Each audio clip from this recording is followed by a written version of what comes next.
আমেরিকার পক্ষ থেকে বেশ কিছু ফ্রিজিং অর্থ দেওয়া হচ্ছে, অনেক কিছু ছাড় দেওয়া হচ্ছে, এবং ডেমোক্রেট এবং রিপাবলিকানের বেশ কিছু সিনেটর এরই মধ্যে এই চুক্তির ব্যাপারে আপত্তিও করছেন। কেন জানি মনে হচ্ছে এক ধরনের নাটক, উচ্চমানের নাটক, অদৃশ্য নাটক এবং ক্লাইম্যাক্স নাটকের যে একটা পার্ট থাকে না, ক্লাইম্যাক্স পার্ট, একটা পরিস্থিতি আছে এবং তারা লেবাননের যে দক্ষিণাংশ দখল করে নিয়েছে লিটন রিভার পর্যন্ত, লিটন রিভার পরবর্তী আরেকটা রিভার সম্ভবত 10 কিলোমিটার উজানে, সে পর্যন্ত তারা আছে, সম্ভবত ওই পর্যন্তই তারা দখলে রেখেছে। মানে তাহলে কি এই চুক্তির ভবিষ্যৎ কি? সেক্ষেত্রে প্রেসিডেন্ট ট্রাম্প বলছেন যে মানতে বাধ্য, কিন্তু আমি আপনার কাছে যেটি জানতে চাই সেটি হচ্ছে, প্রেসিডেন্ট ট্রাম্প কিন্তু আজকে একটি কথা বারবার বলছেন, এবং ওনাকে প্রশ্ন করা হয়েছিল, সাংবাদিকের সঙ্গে বেশ তর্কও জড়িয়েছেন উনি, যে ইসরায়েল যদি না মানে তাহলে কি এই চুক্তির ভবিষ্যৎ কি?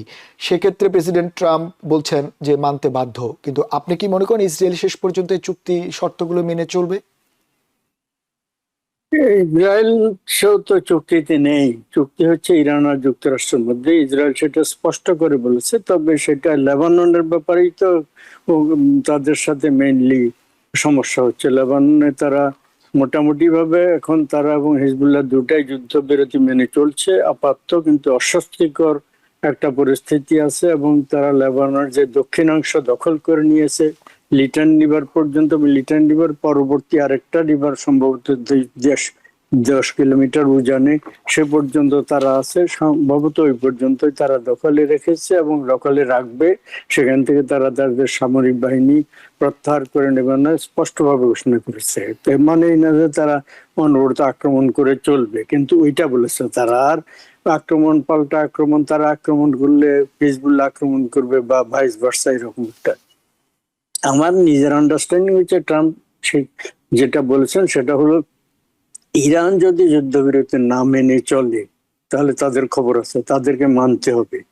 ইসরায়েলের ব্যাপারে তিনি অবশ্যই বলেছেন এবং ইসরায়েলের ব্যাপারে আবার ওয়াশিংটনে নতুন ভাবে আলোচনা হচ্ছে, ওই লেবানন আর ইসরায়েলের ভিতরে আবার হবে, ইতিমধ্যে কিছু কাজ হয়েছে তাদেরকে মান্য করে চলার জন্য যুদ্ধবিরতি সেখানকার। কিন্তু উনি ইরানের ব্যাপারে বলেছেন, আর ইরান ব্যাপারে বলেছেন যে ইরান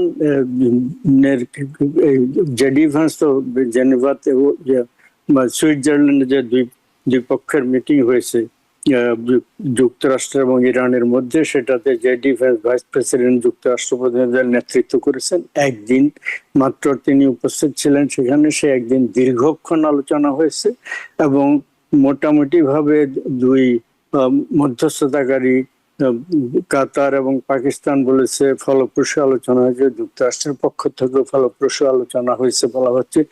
ইরানের বক্তব্যটা কিছু গার্ডেন, তারপরও তারা বলে নাই যে ব্যর্থ আলোচনা হয়েছে। তো সেখানে কিছু কিছু হয়েছে, কোন রকমের মতানৈক্য হলে কোন ইস্যুতে, তখন সেটার জন্য কিছু মানে স্পেশাল অ্যারেঞ্জমেন্ট রাখা হয়েছে। কনফ্লিক্টিং সিচুয়েশন সৃষ্টি হলে সেটা লেবাননের ক্ষেত্রে হোক, ওভারঅল ইরান যুক্তরাষ্ট্র এই চুক্তির ব্যাপারে কোনো সমস্যা হলে যাতে মিসআন্ডারস্ট্যান্ডিং এর মাধ্যমে কোনো মানে প্রণালী বন্ধ না হয়ে যায় অথবা গন্ডগোল শুরু না হয়ে যায়, সেই জন্য কিছু ব্যবস্থা রাখা হয়েছে। এটা যাই হোক, যে চুক্তির নানা রকমের দিক রয়েছে, কিন্তু বিশেষ করে যেটি আলোচনা সেটি হচ্ছে আমেরিকার পক্ষ থেকে বেশ কিছু ফ্রিজিং অর্থ দেওয়া হচ্ছে, অনেক কিছু ছাড় দেওয়া হচ্ছে, এবং ডেমোক্রেট এবং রিপাবলিকানের বেশ কিছু সিনেটর এরই মধ্যে এই চুক্তির ব্যাপারে আপত্তিও করছেন। আপনি ওভারঅল চুক্তিটি দেখে কি মনে হয়, আমেরিকা কি আসলে ছাড় দিয়েই চুক্তিটি করলো? কিছু হয়তো একটু অপ্রাসঙ্গিক কথা চলে আসবে আমার বক্তব্যের সূচনাতে। With due respect to Mohammadullah ভাই, আমার কাছে পুরো বিষয়টা কেন জানি মনে হচ্ছে এক ধরনের নাটক, উচ্চমানের নাটক, অদৃশ্য নাটক এবং ক্লাইম্যাক্স নাটকের যে একটা পার্ট থাকে না, ক্লাইম্যাক্স পার্ট বিভিন্ন সময় বদলাচ্ছে। আসলে ডোনাল্ড ট্রাম্প সাহেব কি আসলেই ইরানের সাথে চুক্তি করতে চান, ইরানের স্বার্থ প্রোটেক্ট করে চান? উনি চাচ্ছেন ইরানের সাথে চুক্তি করতে ইরানকে পায়ের নিচে রেখে উনি যা বলবেন, কারণ ওনার মধ্যে একটা I am the leader, I am the hero, and whatever I will say, that's the final word. এইরকম একটা অ্যাটিটিউড ওনার মধ্যে কাজ করছে। ওনার মধ্যে কোনো হাম্বলনেস নাই। উনি আপনি দেখবেন হোয়াইট হাউসের মিটিং এ উনি যে বডি ল্যাঙ্গুয়েজ শো করেন, ইট ইজ লাইক আমি এই যুগে একজন হিটলারকে দেখছি। উনি প্রতিটা জিনিসকেই উনি ডিনাউন্স করে দেন, ওনার মতের সাথে চিন্তার সাথে যদি না মেলে উনি এককভাবে এই শান্তি চুক্তিটাকে উনি নির্দেশিত করতে চাচ্ছেন। ইরানের কোনো কথাই শুনতে চাচ্ছেন না, ভারত পক্ষে যদি বাধ্য না।